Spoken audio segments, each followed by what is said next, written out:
Howdy everybody, I hope everyone is doing well. Hope everyone's enjoyed their Thanksgiving. Sadly, I'm still a one-man show out in my company for my region, so again, a lot of pre-recorded videos the next few weeks. I hope to do my live on time and in person on December 1st, but hopefully we'll make sure the business stuff doesn't get in the way. In any case, today's video, what exactly is happening that we can learn in the conflict in the eastern part of Europe? I want to talk about a few things we can take away from the war between Russia and Ukraine. I'll be right back, and we're going to talk about that.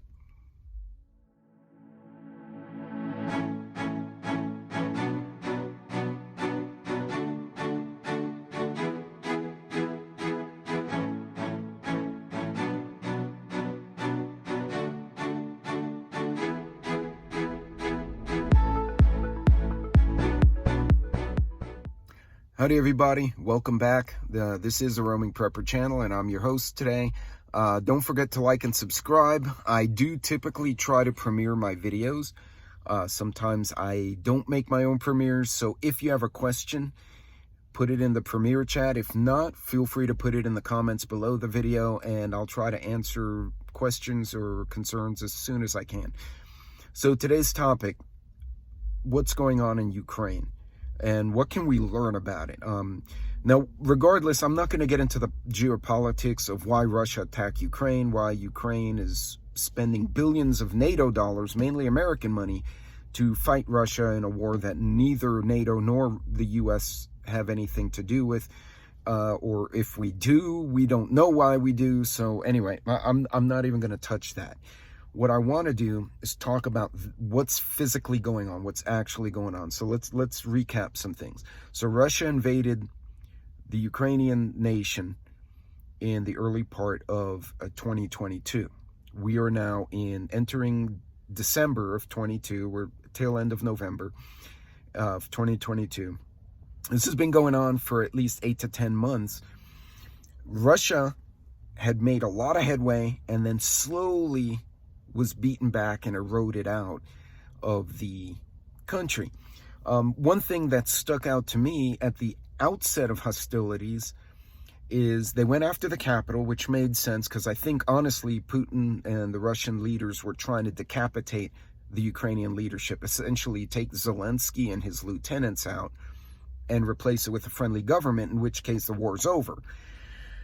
That didn't happen. Zelensky didn't flee, nor did they get him, partly because the US and UK were feeding intel to the Ukrainians saying, hey, they're going to go after you. So they were waiting for those attacks, specifically meant to decapitate the leadership.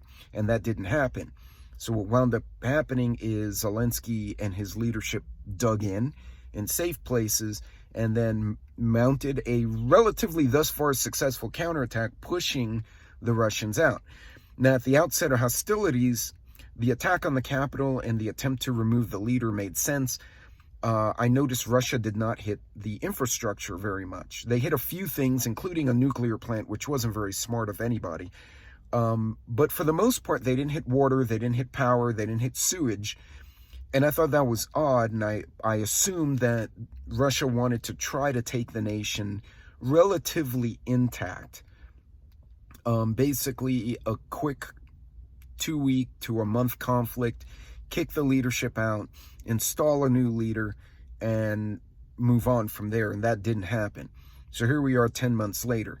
Now we're watching Russia specifically target Ukrainian infrastructure. They're hitting dams, they're hitting water plants, they're hitting sewage, they're hitting nuke plants, energy transfer stations, power lines, essentially putting the cities in the dark.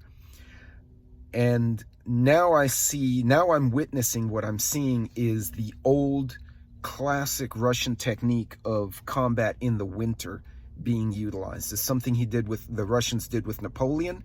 They did it with Hitler versus his generals. Guderian in particular was a brilliant German commander. He's actually the guy who trained Rommel, the Desert Fox, as a young commander. And he was defeated by this technique, because what you have is the Russians will play the winter. They attacked in the spring with the hopes of winning a quick war. That did not happen. Now we're entering winter, and they are slowly going to starve and or freeze out and or put in blackout the majority of the Ukrainian nation. That is actually what I expected them to do on the front end. They're doing it during the winter, which is probably smarter. I'm sure they've planned for such contingencies. I don't think they expected the amount of hardware going into Ukraine. Here's a few things I do expect, though. Ukraine is losing a lot of people, as is Russia. Russia's had phenomenal losses, so is Ukraine. But Russia is a massive country. Ukraine is not. Russia can lose 200,000 troops and, you know, hundreds of tanks and airplanes or whatever they've lost thus far, and continue to churn out more and just grind Ukraine down. Ukraine doesn't have the population to do that. So this is now going to become, in my opinion, a war of attrition. And we'll see where it plays out in the coming months. My big fear is someone will screw up, as I've said in other videos, and it will escalate. However, that's what I'm seeing on the ground. That's just my opinion of how the battlefield has played out based on what we can see. And again, it may not be fully accurate, because we're only seeing what our media sees. And when we try to dig in Twitter or other platforms to see what the Russians or Chinese think, we get kind of filtered. We get a bit limited, less so than other countries, but we do. And so we only see so much. So now the question is, what can we learn from this? Well, look at what's happened. So right now you're seeing the targeted attacks on the infrastructure, power, light, sewage, electrical. I think sewage is one a lot of people don't factor in as much as they should. We all think about, oh, I have my Jackery, I have a generator, I have propane, I can get light, I can get heat, all of which is important. We have water storage. I have a rain catcher, I have water stored. I have drinking water. I have water to cook with. I have water for sanitation. But you have to dispose of it. And I think that's where a lot of preppers fail. That's somewhere where I probably need to spend more time thinking and trying to resolve how I would do that in a longer term situation. So that's one takeaway for me, is dealing with sewage and waste in a coherent manner that doesn't create a damn plague in my town, while we try to get rid of basically garbage and piss and shit. And all these human and animal excrement and other waste, food wastes and whatnot, because that can create a plague of pests ranging from flies to cholera to rats, none of which we need. So one takeaway, the sewage, I think that's going to be a key factor in Ukraine, but that's something we can learn with. Should the Western countries, US, Canada, Europe, etc., we lose power, the grid, we get hacked, whatever, Germany is going to about to find this out the hard way if the winter continues to stay cold, because they're running out of fuel too, or they have limited fuel. So one takeaway, the loss of infrastructure. I think that was interesting. Also, the time it took. Even though Ukraine is putting power back on, it's very erratic. The same thing could happen if we get EMP'd, hacked, whatever, in the US or Canada. It may knock the whole grid down. It may knock sections down. I personally think, based on geography, geology, and the weather at the time of an incident and or the nature of the hack, the whole grid may not go down the same way. You might have part of Texas is up, but LA is down, and Chicago has power on the streets, but not in the buildings. Like, it could be all over the map. So what we expect in one part of the country may be completely different from what may happen in another part. It may not be a complete grid down scenario. And that's what I'm seeing in Ukraine. Their attacks are very targeted now by the Russians, but the bringing of the power and water back online has been very erratic. So that's another factor, is how do you take advantage of situations where your power may come up, even if it's just for a day? Think of like a massive rolling blackout. So my power is going to come out. What do I turn on? What are my priorities to turn on while I have power? Do I wash my clothes? Do I heat up the house? Do I boil water before it gets turned off again? So again, sewage and the erratic power and utilities, if and when they pop on, what are your priorities while you have them? because it's under the assumption that it's going to get knocked off again at some point. That's what, again, the Ukrainian people are probably dealing with now. Now, one thing we're not dealing with or wouldn't deal with in the Western countries, specifically Western Hemisphere, US, Canada, Mexico, would be physical troops invading, right? Ukraine has that factor, right? At any possible time, a bunch of helicopters could show up and, air assault guys pop out, and now you have a firefight. What we would see, say, in the US might be the intrusion of cartels, gangs, motorcycle gangs, Crips, Bloods, take your pick, whatever, neo-Nazis, take your bad guy. The resurgence of crime and gangs. Now, if the military or law enforcement get a hold of them under emergency situations, they'll probably be under shoot-to-kill orders and just be done with them. Where these gangs and criminal entities will show up is where the cops and military are not. So how do you factor that in? So while the Ukrainians are dealing with foreign aggressors, we would be dealing with domestic groups that become aggressors, whether it's marauders, as some people call them, or gangs, cartels, etc. So our third takeaway is the criminality coming about as a result of the lack of power and the lack of utilities. And then that brings another thing is, what if a cartel takes over your local water and sewage plant? Now they have control of the neighborhood. So do you pay them? How does that play out? So again, it would be the same as if the Russians took over an energy plant and said, okay, well, now you must comply or we'll turn your lights off and let you freeze. Again, I'm spinning what's happening in the Ukraine to make it applicable to a larger spectrum of SHTF situations, but you guys kind of get what I'm saying. Another factor is the winter weather. So you have that weather factor coming in, and that's going to be significant. If you listen to any of the European preppers right now, anyone from Bjorn to Survival Lily, there are 4 or 5 out there. I know some folks like one more than the other, and that's irrelevant what your taste in channels is.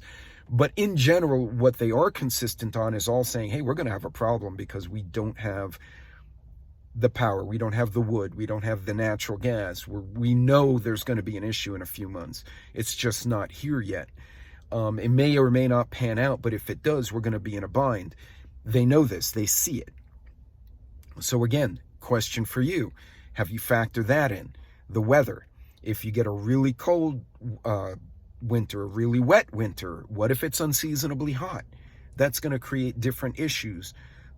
Maybe you'll get more flies if it's too warm, whereas if it freezes, you lose your crops. I mean, there's a myriad of ways to look at it. So again, multiple takeaways from what we're physically seeing in the Ukraine. And just to recap real quick, you're looking at the loss of power, the loss of utilities, the weather, the potential for hostilities, in their case with foreign troops, in our case would be gangs, cartels, etc., or even a rogue government agency, who the hell knows. All of these little lessons are things you guys can think about and say, okay, how would I handle that? Now, don't make yourself crazy and try to plan for all at once. Pick one. To me, the one that stood out to me the most was, well, what would I do with sewage if sewage failed? And I flush the toilet and it doesn't go anywhere, now what? So that's one I'm going to ponder about, and I may not be able to solve it right away, but at least that got me thinking, well, what could I do? Again, prioritize. What are your priorities? If you lose power and then it comes on and you find out on the radio, your neighborhood will have power for 4 hours. What are your priorities? Do you fill with water? Do you do your clothes? Do you sanitize, flush toilets? What? Again, just things to think about. So guys, what you're seeing happen in the Ukraine and possibly what's going to happen in Germany and some parts of Europe can be a great learning experience for those of us not in the middle of it, to watch what they're doing and go, wow, I hadn't thought of that. So folks, if there's any takeaway out of all the different little subtopics I gave you, is watch what's happening and then try to say to yourself, what would I do in that situation? And then it can inform you to make an intelligent decision about your next purchase, your next training. Because remember, time is money. So whether you're spending your money on equipment, or you're taking time to train, or you're prepping food or whatever, put your time is a resource. So put your time, your money, and your effort where you think it can do the most good and fill in those gaps. And again, I think we're going to see Europe and Ukraine experience a lot of gaps as this war continues and as the winter gets colder. So I hope this was helpful. Again, as always, look at what's going on, observe, orient yourself, OODA, the OODA loop, which I'll talk about in another video. Or observe, orient yourself, decide your course of action, and then act. And you can use those same principles right now. So guys, I'll see you all later. God bless, Godspeed, and hope this will help you think about something new to take care of. Take care.